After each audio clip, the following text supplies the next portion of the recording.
السلام علیکم څنګه ښه جوړاست کړه په خیر ښه خو به جوړاست په نظر ځای کوم د دې ډایرکټ په سبجیکټ خبرو کو سبجیکټ من چې څه څه دی د یورین ډي آر پارت 4 دی سیده په کوم چې راځي مایکروسکوپي اوس دا ویډیو په د دې په جوړ کړی دی چې موږ په مایکروسکوپ کې چې د شان وګورو هغه څنګه معلومیږي لکه اربسي وګورو څنګه معلومیږي یا د اربسي موږ د څنګه معلومیږي او د دې راتګ څه مطلب دی یا د نور شان چې راځي د دې مطلب څه شته او د دې علامات چې راځي نور داسې څه کیسه روان دي ټول په دې کې د سر د خلاص کوم سیده نو اول واری چې دی یورینري اربسي در شایم دوم واری چې دی بیا یورین فرست در شایم بیا یورین اپیتینل سیلز در شایم سپرم سیلز در شایم په بول کې یورینري کاست در شایم او یورینري کریسټل در شایم او ارګانیزم در شایم چې کوم ژوندۍ موجودات په بول کې هغه هم در شایم شکل یې ښکاره کوم او د رپورټ کې به موږ څنګه ورکو دا در شایم او د دې راتګ څه مطلب دی سیده دا دی اربسي په بول کې راتلل څه مطلب دی موږ په بول کې راتلل د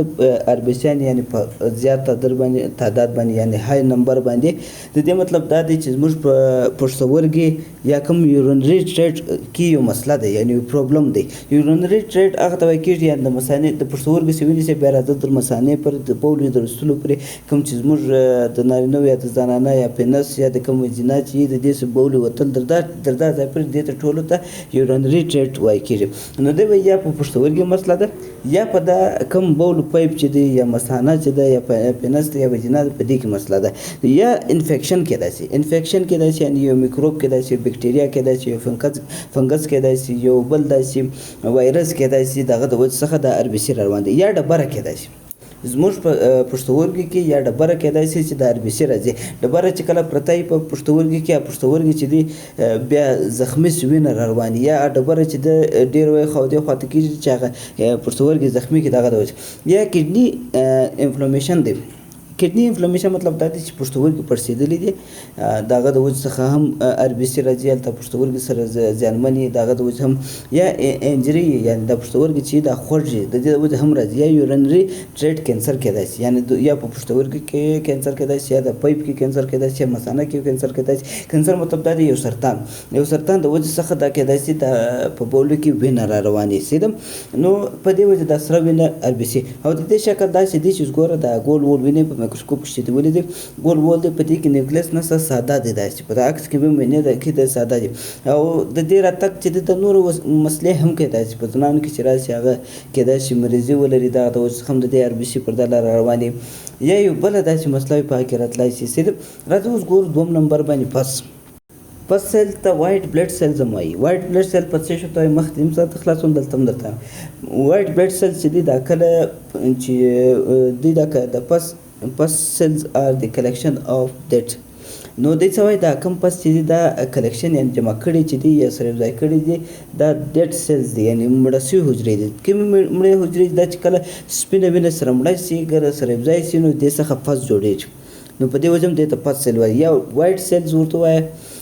وایټ بلډ سیلز ورته وایي یا لیمفوسایټ ورته وایي یا پس ورته وایي دې نومان یو دی په بولي کې دلته یو نوم ورته وایي کېږي نو دا راتلل څه مطلب کېدای شي پس راتلل مطلب څه کېدای انفیکشن کېدای شي انفیکشن کې د ډېر راځي سیده انفیکشن لکه څنګه بکټریا سوله وایرس سو فنګس سو یا یو بله داسې مسله وي چې هغه هلته فس جوړوي هغه پس پر لارې روان دي پس مطلب دا دی چې هلته د هغه وایټ بلډ سیلز و دا شیان سره جنګ کوي هغه مړه شي نو هغه یو ځای شي نو هغه پس راوځي نو دغه د وجې کېدای شي یا یو ټی آی انفیکشن کېدای شي یو ټی آی انفیکشن بیا دا دی چې یورینري ټریټ انفیکشن دی ته وایي یعنی د پښتورګي سوینې څخه بیا راته د مثانې پورې دا ټوله سیسټم چې دی په دې کې یو مسله پیښه شوې ده دغه د وجې څخه پس را روان دی سیده او پس چې دی په مایکروسکوپي طور باندې وګورئ مارفولوژي ته چې راشي نو دی چې دی داسې یو نیوکلس لري دلته کوچني دانېدار دانې ورسره یې سیده نو دا دې ته دا په مایکروسکوپ چې وګوره دا رقم راځي او دا چې دی ته چې څونه زیاتې د هغونه په حساب یې ورکولی شي لکه اوس ګوره په ګرده فیلډ کې ته وکتل 10 دانې و 10 به ورکوې 8 سوینسې در 10 پورې به ورکوې د اربسي هم دغه رقم ده سیده های پاور فیلډ په حساب باندې ده سیده ښه درېم نمبر اپیتینل سیلز چې دی یو پوره تعریف باید وساتو دا اپیتینل سیلز چې دی دا د سکین سرفیس دی زموږ پر کوم جسم چې دی د زموږ کوم بدن چې دی د دې چې هر ارګان دی د دې دا کوم لوړ خوا چې د لوړ لیر چې دی د لوړ سر چې دی د اپیتینل سیل وایي کېږي او انکریز نمبر انفلمیشن اف د انفیکشن یورینری ټریکټ. نو دوی وایي چې کله په بول کې د دې تعداد زیات راشي د اپیتینل، د دې مطلب دا دی چې زموږ په بول چې دی یا زموږ پښتورګي یا زموږ مثانه چې د دې کې انفلمیشن جوړ شوی دی، یعنی خورش شوی دی یا زخم دی یا هغه ځای پړسوب کړی دی یا هغه ځای چې دی یو بل انفیکشن ولګېدلی د هغه د وجې څخه اپیتینل سیلز را روان دي، مړه دا چې دی هلته خو مړه شي بیا لاندې راشي په بول کې، نو د هغه اپیتینل سیلز را روان دي. نو هغه څه کېدای شي وایرس کېدای شي، بکټریا کېدای شي، فنګس مخصوص فنګس په دې کې زیات راځي. ولې فنګس چې دی ګروت کوي پر سکین ډېر ګروت کوي، یعنی پر خپل ځان چې پر غټي یعنی پرمختګ بیایي دا فنګس چې دی هغه پر پوستکو باندې خاص هم دا د زموږ کم پینس چې دی یا د زنانو کم بېجنا چې د دې سر دا سرفیس شاوخوا دلته د ګروت کوي، یعنی مین دا کم چې مین پروژه چې دی دا کم آیا دی د نارینه‌و شی چې کم چې د زنانو آیا دی دغه چې خاص پر دې بغلو باندې د ګروت کوي. نو د دې اپیتینل سیلز چې دی 3 ټایپه دي چې کله ته په مایکروسکوپ کې دننه ګورې نو د دې یو 3 ټایپ راځي. که اول واري د 3 نومان دي، یو راځي سکویمس په نامه باندې راځي، یو د ترانسلیشنل په نامه دی، یو د رینل په نامه دی. صحیح ده. اوس که دا سکویمس راځي، سکویمس په شکل کې لږ داسې دی چې دا د جوړ دی دا بغلونه لږ داسې سره جلا شوي دي. په دا ګوره دلته زه پاکس کې درښکاره کوم خپله معلومیږي. د دې مطلب که دا رالی نو د دې مطلب دا دی چې دا ته د کم پوست چې دی دا کم د آیا دی د غڼو یا د دغو سره چې وي دا د کم خیو سره یا د بغلو سره دی د دې سره د لاس ولی دی یا د دې پوست یا د سم د بوتل صفا کړی نه دی یا د سم یو داسې صفایي دی نه ده کړی کم جینیټل ایریا چې ده نو دې سم صفایي نه ده کړی بس بول یې جوړ اچولی د هغه د بل ځای یعنې د جسم یو بل پرزې څخه دا سیلز ورته راغلي دي په دې وجه په دا بول کې معلومیږي. سیده د سکویمس په نامه باندې کوم اپیتینل سیلز راسي د دې مطلب دا دی چې دا نه دی بوتل صفا کړی دی یا نه دی کله چې د بول وراچولی دا دغه دی نه دی صفا کړی او یا دی دا سایډ میج سره لاس لګېدلی دی د وجې څخه دا سیلز ورته دننه راغلی دي. سیده او دا بل 2 نمبر باندې دا ترانسلیشنل چې ورته وایي نو دا چې دی دا بیا انفلمیشن کېدای شي، پړسوب یې ښه دی، مثانې دي پړسوب ښه دي، پښتورګي دي پړسوب کړی، پایپونه یو شی مې پړسوب کړی دي او ملیګننسي کېدای شي. ملیګننسي بیا کینسر ته وایي، سرطان ته وایي، یا د مثانې سرطان وي یا د پښتورګیو سرطان وي د هغه د وجې څخه هم دا ترانسلیشنل اپیتینل سیلز راځي پشکې سیده یا انجري خوږي دغه د وجې څخه هم دا ترانسلیشنل په نامه چې کوم اپیتینل سیلز دا راځي. او 3 نمبر رینل اپیتینل. رینل اپیتینل چې دی دا خپل ډایرکټ د ټیوب دی. سیده د دې دا شکلونو ته ګوره دا ټولو ته سکویمس چې دی هغه لږ زیات غټ دی، دا بل کوچنی دی او ترانسلیشنل چې دی دا ګول وول دی، مثال داسې ښه په منظمه جوړ دی. سیده او رینل چې دی دا لږ داسې سره پرې نو دا چې دی دا بیا ستا د پښتورګي خپل اپیتینل سیلز دی. سیده نو دا د پښتورګي سره ډایرکټ راځي. د دې مطلب دا دی چې یا د پښتورګو مسله ده، د پښتورګي د وجې څخه یو مسله پېښه شوې ده چې دا سیلز را روان دي. سیده او دا به ته څنګه ورکوې په ترتیب باندې داسې اوس ګوره په ګرم فیلډ کې تا 10 دانې ولیدل نو دا به بیا د هغه 10 په حساب ورکوې 10 ونیسي 12 داسې او د دې نارمل رینج د 1 څخه 5 پورې پیدا شي. 4 نمبر سپرم سیل ولې راځي؟ سپرم موږ تخم ښیي. سیده دا که په نارینه‌و کې راشي د دې مطلب دا دی چې د اوس تازه کار کړی دی، د خپل امپستري کړی ده، تازه کار ایستلی دی راغلی دی، بول یې تا ته په لاس کې درکړی دی په دې وجه پشکې راځي. سیده او که زنانو کې راغلی زنانې مطلب دا دی چې هغې هم تازه کار ورسره کړی دی نو هغه هلته پشکې پاتې دي په بول کې را روان دي. د دونه خاص مسله نه ده، دا عام نارمل راځي کله چې داسې کیسه وي نو پشکې راځي. 5 نمبر یعنی یورینري کاسټ. یورینري کاسټ څه مطلب لري؟ دلته به زه اوس په جمله درته وایم بیا دې خپله سر په خلاصېږي. سیده یورینري کاسټ is a tiny tube shaped particles that can be found when urine is examined under the microscope during the test called urine analysis. دی وایي چې دا چې دی دا کوم یورینري کاسټ دی دا یو دا رقم د کوچني لکه کوچني د ټیوب په رقم دا کوچني لیکل د ټیوب نه د دې په رقم یو پارټیکل دی، یو ذرات دی، یو کیمیکل دی، یو کیمیاوي مواد دی. سیده نو وایي دا څه وخت پیدا کېږي؟ دا هغه وخت معلومیږي موږ ته چې کله موږ مایکروسکوپ یعنې کله موږ د بول د مایکروسکوپ لاندې دا بول نه دی د مایکروسکوپ لاندې کې ګورو دا ذرات موږ ته معلومیږي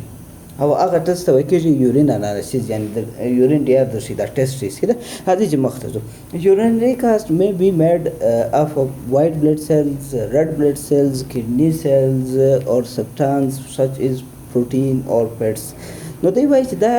دا کم چې دي د یورینري کاست چې دي دا پارټیکل دا ذرات چې دي دا کیمیاوي مواد دا د کوم ځای سره راځي څوک جوړي وایټ بلډ سیل ته جوړي زموږ سپینه وینه جوړي کوم چې ماده سول پس هغه سپینه وینه جوړي هغه داسې پنځه شپږ سره یو ځای شي یو کاست جوړ کاست مطلب دا یو خانه جوړه سول او ریډ بلډ سیلز جوړي یعنی ریډ بلډ سیلز هم دا چې څو خانې سره یو ځای شي بیا داسې یو کاست جوړ کړي یو داسې ټیوب شیپ جوړ کړي یا د کډني کوم چې حجرې خپلې حجرې د هغه هم جوړي او یا سبټانس یا دا داسې یو کیمیاوي مواد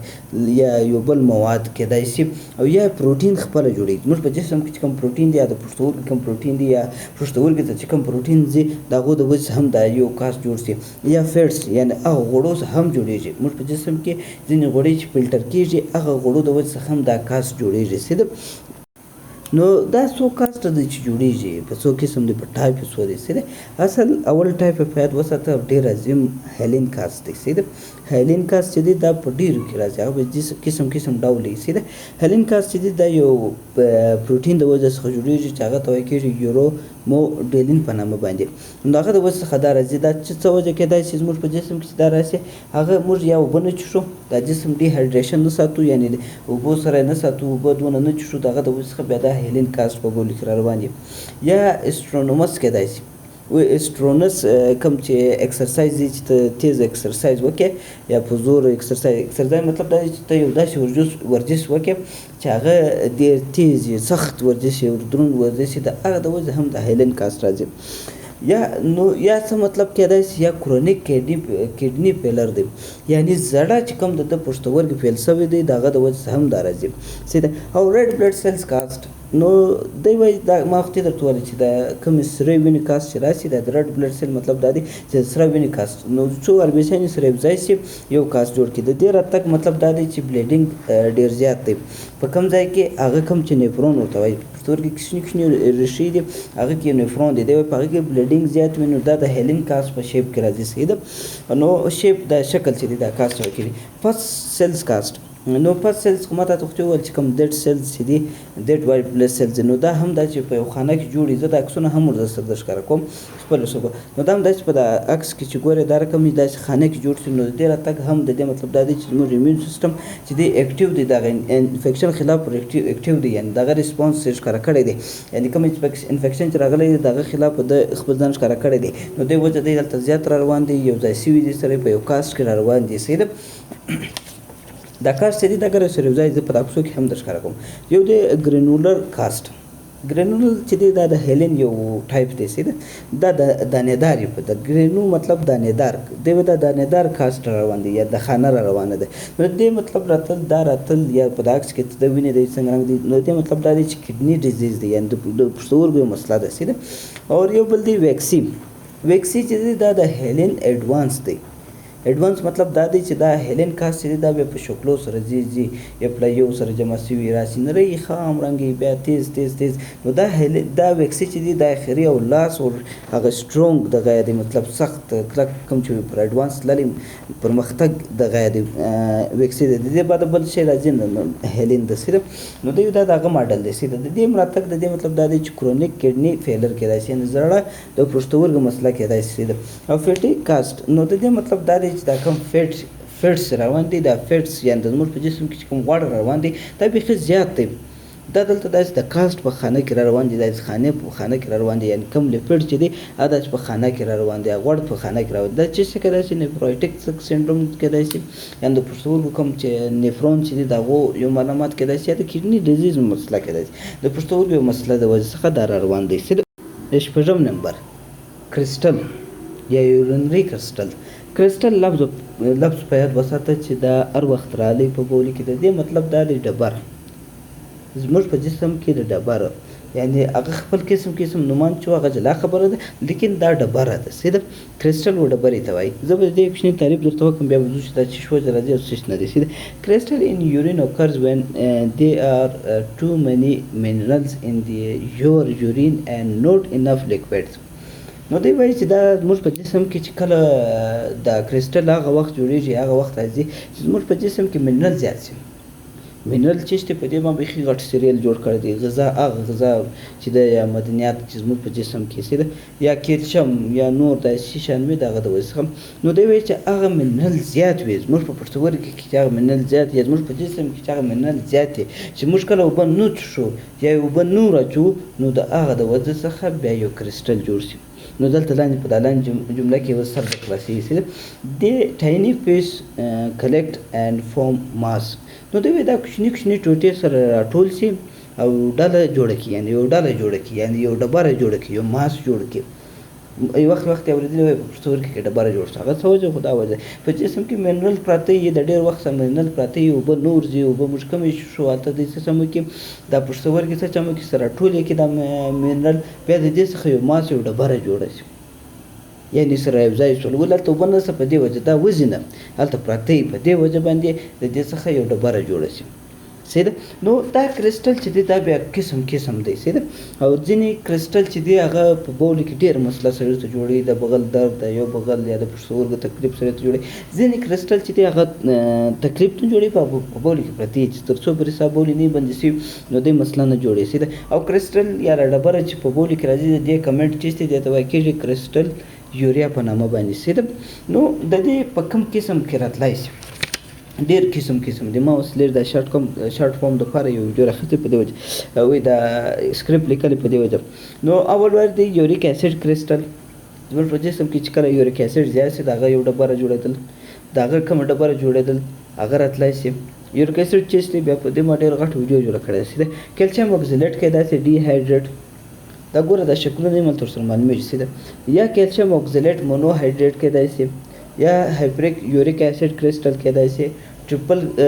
phosphate crystal रतलाई C calcium carbonate crystal रतलाई C calcium phosphate crystal रतलाई सी bilirubin crystal रतलाई सी cholesterol crystal रतलाई सी cysteine crystal रतलाई सी thyroxine crystal रतलाई सी lysine crystal रतलाई सी और sulphonamide crystal रतलाई सी یعنی په دا منرالو څخه یا د دغو شیانو څخه یا د دغه غوړو څخه یا د دغه جړجړې څخه یا د دغو کیلشیم څخه یا د دغو یوریک اسید څخه ډبرې جوړېږي یا دا کرسټل جوړېږي په دا پښتورګو کې دا هغه ځینې لږ لږ پراته وي د چې راجمع کړي یو ماس یو ډبره ځینې جوړه شي نو په دې وجه باندې دا کرسټل و دا دغه چې دی دا جوړېږي دا شکلونه هم زه در ښکاره کوم هر شی چې دی یعنې مثال یوریک اسید خپل ځان ته جلا شکل لري کیلشیم جلا ځان ته لري هغه هم اوکزلیټ ډي هایډریټ چې دی هغه جلا لري کیلشیم اوکزلیټ مونو هایډریټ یې جلا شکل لري هایپریک یوریک اسید کرسټل چې دی هغه جلا ځان ته شکل لري ट्रिपल फॉस्फेट چې دی کرسټل هغه جلا ځان ته شکل لري او کیلشیم فاسفیټ چې دی هغه جلا دغه لري دا بلیروبین کرسټل او کولیسټرول کرسټل چې دی کولیسټرول غوړ ته وایي د دې د وجې کوم کرسټل جوړېږي بلیروبین چې جړجړې دغه کوم دغه او سیسټین چې دی دا به یو قسم امینو اسید دغه د وجې هم جوړېږي تایروسین هم جوړېږي لایوسین هم جوړېږي او سلفونامایډ کرسټل هم جوړېږي نو دا ټول یو ډبرې دا جوړېږي او دا څلور قسم ډبرې چې دي دا هر یو خپل ځان ته یو شکل لري نوم لري او راځي دا د څه ته وجه ماته ته ویل چې هغه منرل هغه غذا یا هغه مواد چې موږ په جسم کې زیات شي موږ په پښتورګي کې هغه فلټر کېږي نه اوبه نور ځي نو هغه سره یو ځای شي یو ماس یو ډبره ځینې جوړه شي آخري ارګانیزم چې دی ارګانیزم مطلب دا دی چې په بوله کې کوم ژوندی موجودات وي یعنی ژوندی شی وي چې په بوله کې ژوندی شی مطلب دا دی چې اوس یو بیکټریا یو بل دا شی څه ده هغه په وخت سره خو د کوم ارګانیزم چې دی دی که اول ورتلی چې بیکټریا راځي چې د بیکټریا بیا استریکای چې ده په دا بوله کې د مثانه او په کډني کې ځان ګروتي په ځان پر مخ تک بیایي نو هغه په شکل راتلی چې په بوله کې دا شکل دی داسې کوچني دانه کله ټکي چې دا کله چې ته په مایکروسکوپ دننه وګورې نو کله ټکي داسې یو حرکت کوي دا بیکټریا ده څه ده او ایسټ راتلی شي ایسټ فنګس دی څه ده دا په زنانو ته ډېر لګېږي فنګس وجینا کې لګېږي دا کم فنګس چې دی کم چې فنجای مرتوس ورته وایي نو هغه راتلی شي یا ټرایکونومس ویجنل چې دی دا پیراسایټ دی په دې بیا زه ښه په ډیټیل سره د خلاصوم چې کله پیراسایټولوژي موږ شروع کړل بیا یې سره د خلاصوم څه دی نو دا راتلل دا ګوره په دا شکل کې دا په د زنانو کې ډېر راتلی شي چې دا خراب ټوکر استعمالوي دا په حمل په دوران کې د بریزي په دوران کې نو هغه د یو بل ته سره ولاړ سره جسم ته نو دا راتلل یا سجسټوما چې ده هیموټوبیم په نامه باندې چې ده دا کېدای شي دا هم پیراسایټ دی دا ټراکونومس او دا سیجسټوما چې ده دا دواړه پیراسایډ دي سي ده. نو دا کله د یو کپړه غلط استعمال کړی یا بل داسې څخه اوریجنل کازز کېږي سي ده. نو دا په دا ژوندي موجودات کې دا 4 کلمه راځي سي ده. نور داسې کوم غټ مشکلات په دې کې نشته. او یو بل ویډیو که بیا وخت پیدا شو زه بیا پر دا کرسټل جوړوم چې کرسټل د کوم خوراک څخه زیات جوړیږي او کوم هغه شی دی کوم هغه منرل دی چې موږ ته دا کرسټل ډېر راکوي سي ده.